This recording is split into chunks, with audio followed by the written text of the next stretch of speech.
ஆரம்பிச்சிருமா? கேள்வி கேள்வி நானே படிச்சிருவா? சரி. தலையெழுத்து என்னையே படிக்க வைக்கிறாங்க தற்கொலை. சிவகார்த்திகேயன் மாநாடு படத்தில் என்ன செய்தார்?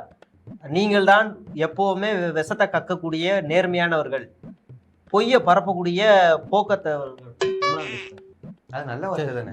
நம்மள பேசுறாரு. உங்களை மாதிரி ஒரு கேவலமான நல்லவர்களை நாங்க பார்த்தது இல்லை. விஷயம் இல்லை, நல்லவர்கள் சொல்றாரு.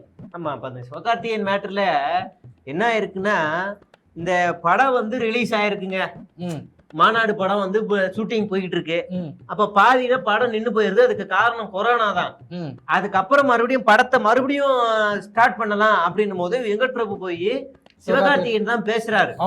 அப்ப சிவகார்த்திகேயன் என்ன சொல்றாருன்னா, சரி பண்ணிருவோம், ஓகே சிம்பு காலி பண்றேன், முடிச்சு விட்டுறேன் நானு அப்படின்னு ஒத்துக்கிட்டாரு அவரு. இல்ல ஒத்துக்கிட்டாருங்க. எனக்கு தெரியுங்க, நான் இப்ப பக்கத்துலதான் நின்னுகிட்டு இருந்தேன். நான் பக்கத்துல நின்னுட்டு இருந்தேன். அப்ப என்ன பேசினாங்க. அப்புறம் மறுபடியும் வெங்கட் பிரபுட்ட பேசி ஆனா வெளியில என்ன கன்வே ஆயிடுச்சுன்னா, சிம்பு ஷூட்டிங் லேட்டா போறாரு, சிம்பு ஷூட்டிங்கே வரமாட்டாரு அப்படி இப்படின்னு கன்வே ஆகி போய் அது தப்பா போயிருச்சு. ஆனா அந்த படத்தை கெடுத்து சிவகார்த்திகேயன் தான். சிவகார்த்திகேயன் ஒரு ஸ்டேஜ்ல என்ன சொல்லிருக்காருன்னா, இந்த மாதிரி கதை என்கிட்ட வந்துச்சு, அது சிம்பு வச்சு பாதி எடுத்துட்டீங்க, அதுக்கப்புறம் திருப்பி வந்து நான் பண்ணா நல்லா இருக்காது, அவரே பண்ண சொல்லுங்கன்னு பேசிட்டு இருக்காரு அவரு. அப்படிதான் நானுமே போன வருஷம் ஒரு வீடியோல பேசினேன், அதுதான் உண்மை. ஆனா இன்னைக்கு நாம இருக்க இடம் என்ன? சரி, அப்ப இதுதான் காரணமே. இப்ப பெரிய பஞ்சாயத்து ஆகி போயிருச்சு. எனக்கு என்னன்னா, உங்களுக்கு 3 பேரும் முட்டிட்டு நிக்கிறாங்க அந்த பெரிய ஆடிட்டோரியம் ஹால்ல. வெங்கட் பிரபு சண்டை போடுற, நிறுத்துங்க சிவா நிறுத்துங்க, சிம்பு எஸ்டிஆர் நிறுத்துங்கிறாங்க. எஸ்டிஆர் கத்துறாரு, சிவா ஒரு சைடு சண்டை. எனக்கு யார கூப்பிட்டு இந்த பஞ்சாயத்து நிறுத்துறது தெரியல. சூப்பர் ஸ்டார் போன் அடிச்சா அவரு வந்து பாபா பட ஷூட்டிங்ல இருந்தாரு.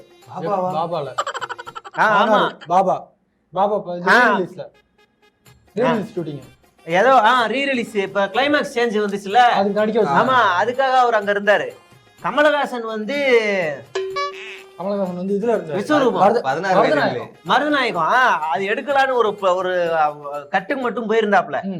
அப்ப அவங்க எல்லாம் பண்ணிக்கிட்டு இருந்தாங்க. அப்ப எனக்கு என்ன பண்றது தெரியாம டாம் க்ரூஸ் போன் அடிச்சிட்டேன். அவரு என் நம்பரை பின் பண்ணி வச்சிருப்பாரு வாட்ஸ்அப்ல. என்ன என் நம்பரை, சரி என் நம்பரை, சரி உடனே அடிச்சு எடுத்தோடனே அப்படின்னாரு. ட்ரம்ப் பேசினாரா? Tom Cruise come here urgently அப்படின்னு நான் எனக்கு தெரிஞ்ச இங்கிலீஷ்ல பேசினேன். சரி, ஐ எம் கம்மிங் அப்படின்னு அவரு சொன்னாரு. ஓகே அப்படின்ட்டு நான் வந்துட்டாங்க. வந்ததுக்கு அப்புறம் அவரை பார்த்து அவர் தான் பஞ்சாயத்து தீர்த்து வச்சாரு. அதுலயும் பெரிய பஞ்சாயத்தாச்சு. அப்புறம் வீடியோ கால்ல விண்டீசல் வந்தாரு. விண்டீசல் வந்து டோன்ட் பேக் சில்லி சண்டை அப்படின்னு சொன்னாரு அவரு. அதுக்கப்புறம் தான் அந்த சண்டை ஓஞ்சிச்சு. அப்புறம் தான் நான் தான் அதுக்கப்புறம் சிவ நீங்களே போய் மாநாடு நடிக்கணும்னு அந்த படம் இட்டாச்சு. நான் தான் அந்த பஞ்சாயத்தை கடைசியில தீர்த்து வைக்க வேண்டியதாயிருச்சு. அப்படியா? ஆமா ஆமா. சரி சரி சரி. இப்ப நீங்க இந்த ஜனநாயகன் படத்துல யாரு நடிக்க வேண்டியது நினைக்கிறீங்க? ஜனநாயகன் படத்துல விஜய் தான். கதையே முடிஞ்சிருச்சு, சர்டிபிகேட் வந்துச்சா படம் ரிலீஸ் ஆக போகுது. அதான் உண்மை. தப்பே. ஜனநாயகன் படத்துல சிவகார்த்திகேயன் நடிக்க வேண்டியது. அப்படியா? என்ன சொல்றீங்க? கடைசி படத்துல துப்பாக்கி கொடுத்தாங்கல்ல, அதுக்கப்புறம் குளோன் எல்லாம் காமிச்சாங்கல்ல, அதுக்கப்புறம் இந்த ஏஐ சண்டை எல்லாம் வரும் இந்த ஜனநாயகன் படத்துல. ஆமா, வருது வருது. அது இவரு பண்ணலாமே, நீங்க பண்ணலாமே நாங்க. அப்புறம் இல்ல அவரே பண்ணட்டும், அவர் பண்ணலான்ற மாதிரி பிளான் வந்துச்சு. அப்புறம் சிவகார்த்திகேயன் வந்துட்டு செட் ஆக மாட்டாரு, வேஸ்ட். இது வந்து விஜய் பண்ணாதான் நல்லா இருக்கும்னு டைரக்டரே ஆசைப்பட்டதுன்னு தூக்கி உள்ள வச்சாங்க. அப்படியா? ஆனா இதுலயே வந்து பிரச்சனை பண்ண வந்தாரு. இப்ப இதை வந்து வெளில சொல்லிடாதப்பா. இதை வெளில சொன்னா ஏற்கனவே 2 பேரும் கிளாஸ் பெருசா போயிட்டு இருக்கு, 2 ஃபேன்ஸ்க்கு நடுவுல. இல்ல நாம உண்மையை கேவலமா பேசக்கூடியவர்கள். ஆமா ஆமா, அதனால நாம பேசிதான் ஆகணும் அசிங்கத்தை. ஆமா ஆமா, ஷோ பேரே மாத்திடலாம். 3 பேரும் முட்டா கருத்துக்கணும்னு வச்சுக்கலாம், மாத்திடலாம் பேரு. முட்டா பீஸ்கள் வச்சுக்கலாம், முட்டா பீஸ்கள் கூட வச்சிடலாம். அப்படி வச்சுப்போம், நல்லா இருக்கும், நல்லா பேசுவாங்க. ஆமா ஆமா. இப்போ சர்டிபிகேட் விஷயம் தான் பெருசா போயிட்டு இருக்கு. இவங்க தருவாங்களா தரமாட்டாங்கன்னு ஒரு தலைவலியா இருக்குது. ஃபர்ஸ்ட் பொங்கலுக்கு முன்னாடி பொங்கல் அப்போ இது வச்சாங்க. அதுக்கப்புறம் இப்போ எத்தனாம் தேதி வச்சாங்க? கடைசியா வச்சாங்களே 12. அப்புறம் மறுபடியும் இன்னைக்கு மறுபடியும் 20 நாளுக்குள்ள கொடுக்காங்க. 21ஆம் தேதி கடைசியா வச்சிருக்காங்க. இது இப்ப வருமானங்கிறதே தெரியல. இப்ப என்னன்னா, ஒரு மனுஷனுக்கு பொறுமை இருக்கலாம். ஆமா, நான்லாம் விஜய் பார்த்துட்டு என்ன இவ்வளவு பொறுமையா இருக்கீங்க, இவ்வளவு ஒரு மனுஷன் இவ்வளவு பொறுமையா. இட்லி கடை கேரக்டருங்க விஜய் மாதிரி அவ்வளவு பொறுமையா இருக்காருங்க. இவ்வளவு கொடுமை நடக்குது. சத்தியமா ஒரு பெரிய லீடருங்க. ஆமா, ரொம்ப பொறுமை தானே. எல்லா விஷயத்துக்குமே வீட்டுல இருந்து லேட்டா தான் பேசுவாப்ல. ரொம்ப பொறுமையா தான் இருக்கு. என்னைக்கு ஆக்டிவா இருந்திருக்காரு. ஆமா ஆமா ஆமா. இந்த விஷயத்துல இவ்வளவு பொறுமையான ஒரு மனுஷனை வாழ்க்கையில பார்த்ததே இல்ல. சை கருமம். இதுக்கு எனக்கு என்ன புரியலன்னா, இந்த விஷயம் இப்ப வந்து பராசக்திக்கு சர்டிபிகேட் கொடுத்து படமே ரிலீஸ் ஆகி முடிஞ்சு போட்டு இன்னும் வந்து சிவகார்த்திகேயன் கூட அடிச்சுட்டு கிடக்காங்க. ஏன் அடிக்கிறாங்கன்னு தெரியல. என்னைய சொல்றீங்களா? இல்ல நான் நீங்க சொல்றேன். என்ன பேசுனா அடிச்சிருங்க, செருப்படுத்த அடிங்க, நான் குனிஞ்சுக்கிறேன். இல்ல என்ன கேவலப்படுத்தாதீங்க. நான் வந்து இதை வந்து நான் வெளிப்படையா சொல்ல விரும்பல. பேசும்போது புரிஞ்சா சரி. புரிஞ்சிச்சுல உங்களுக்கு. புரியாம உங்களுக்கு புரிஞ்சா சரி. புரியுதா? இது வந்து நான் என்ன பெரிய மனுஷனா இருக்கீங்க, நான் எதுவும் பண்ண முடியாது. ஏன்னா ஷூட் முடிச்சுட்டு வெளில போய் தானே கூட அடிச்சுக்கலாம். புரியுதுங்களா? இப்ப நம்ம ஏன் பேசல அப்படின்னா, சென்சார்ல ஒரு ஆள் தான் அதிகாரி, மீதி 4 பேர் பாஜக காரவங்க. அப்ப இவரு தளபதி பார்த்தாரு, அடிச்சா கட்சி அடிச்சா இது அரசியலா மாறிடும். ஆமா, அதனாலதான் அவர் பொறுமையா இருக்காரு. இல்லன்னா டேபிள் அவங்க முன்னாடி ஒரு டேபிள் இருக்கும், அந்த டேபிள் இப்படி எட்டி மிதிப்பாரு. பண்ணக்கூடிய ஆளுதான். நான் தயவு செய்து அமைதியா இருங்கன்னு நான் சொன்ன ஒரு வாரத்துக்காக அந்த மனுஷன் பொறுமையா இருக்காரு. யார் நீங்க சொன்னீங்களா? நான் தான் சொன்னேன். யார்கிட்ட? அதிகாரிட்டியா? இல்ல விஜய்கிட்ட சொன்னேன். விஜய்கிட்ட சொன்னேன், நீங்க நான் சொல்ற வரைக்கும் வாயை திறக்காதீங்க, நான் பேசுற வரைக்கும் இருங்க. தப்பு சிப்புன்னு உட்காந்துருக்காரு. இப்ப நான் இப்படின்ற போது வந்து அடிச்சு உங்கள ஓட. இன்னொரு விஷயம் தெரியுமா? 21 சர்டிஃபிகேட் கிடைக்குது. அப்படியா? கன்ஃபார்ம். தீர்ப்பு அன்னைக்கு சொல்லிருக்காங்க. அன்னைக்கு கன்ஃபார்ம்பா. யான்னு கேளு. முதல் தடவை போனார்ல டெல்லிக்கு, என்ன கலர் சட்டை போட்டு போனாரு? கருப்பு போட்டு போனாரு. அதுலயே மிரண்டாங்க. மிரல்லப்பா, அன்னைக்குதான் தரம் அடிச்சு அமுச்சு விட்டாங்க. அதுக்கப்புறம் வந்து சொன்னாரு, ஆனா இந்த மாதிரி பேசணும்னா எல்லாமே ஓகே சொல்லிட்டாங்க, ஆனா ஒரு விஷயம் இப்படி இடிக்குதுன்னு அப்படின்னு. என்ன கலர் சட்டைன்னு கேட்டேன். கருப்பு எதிர்ப்பா இருக்கு, அதை போட்டு போகாதீங்க. அடுத்த தடவை போறோம் வெள்ளை சட்டை, சமாதானம். அப்படியா? காட்டிருங்க அப்படின்ட்டேன். நான் உள்பனியன் வந்து காவி கலர்ல போட்டு போங்கன்னு. அப்படியா? லைட்டா இப்படி காட்டுங்க, முடிஞ்சிருச்சுன்னு. நான் வெள்ளை சட்டை போட்டு ஒரு பூநூல் போட்டு போங்கன்னு. சமாதானம் அப்படிங்கிற மாதிரி பேசுறாங்க. முடிஞ்சு அதிலே கொடுத்துட்டாங்க. கிடைச்சிரும். அவ்வளவுதான், நம்ம ஆயுதத்தை காமிச்சாலே கொடுத்துருவாங்க. அவ்வளவுதான். ஐடி கார்டு தான் முக்கியம். படம் ரிலீஸ் வந்து 27, 28, 29 வந்து நமக்கு ஒரு மாநாடு நடத்துறாங்கப்பா டிவிக்கு. ஒரு பெரிய ஈவெண்ட் மாதிரி நடத்துறாங்க. சரி. அந்த ஈவெண்ட் முடிஞ்ச உடனே வெள்ளிக்கிழமை 30ஆம் தேதி படம் ரிலீஸ். எங்க மாநாட்டுலயா? இல்ல தியேட்டர்ல. இல்லன்னா அமேசான் கார சப்புன்னு இருக்கிடுவான்.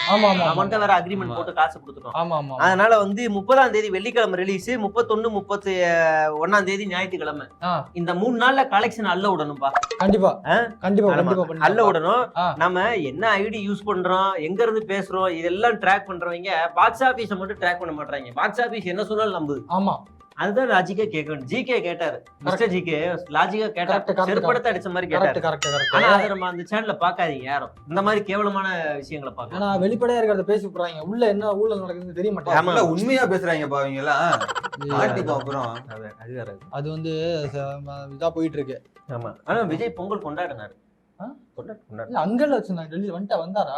இல்ல இங்கதான் அவர் வீட்டு கார் பார்க்கிங் உள்ளே அவரே என்னதான் நைட்டு தான் 2 கரும்பும் ஒரு பொங்கலும் வாங்கிட்டு வாங்கினாரு. சரி, அவரே ஒரு 4 விறகும் வாங்கிட்டு வந்தாரு. கார் பார்க்கிங்ல கார் பின்னாடி வச்சு கொளுத்தி பார்த்தோம். கிண்ட பொங்கல் கிண்டிட்டு இருந்தாரு. பார்த்தா நான் வெளியில இருந்தேன், யாருக்கும் வெளியே தெரியும். புகை வெளியில வருதுன்னு. பொங்கலா அது? அது ஏன் நினைச்சேன். இல்ல புகை வெளியில வருதுன்னு. அப்ப விறகு கட்டை வெளியே எடுத்துட்டு சும்மாவே கிண்டி பொங்கல் காய்ச்சிட்டு அவர் நாங்க 2 பேர் மட்டும் சாப்பிட்டு. ஏன்னா தமிழர் பண்டிகையில ஒரு கொண்டாடலாம், தூக்கம் வராது அவருக்கு. ஆமா, அதனால அவர் அப்படியே காய்ச்சிக்கிட்டு, நான் இப்ப என்னால முடியலண்ணே, நான் மன விரக்தியில இருந்தாலும் நான் பொங்கல் கொண்டாடுவேன்னுட்டாரு. காணும் பொங்கலுக்கும் கொண்டாடினாரு. அப்படியா? காணாம போயிட்டாரு.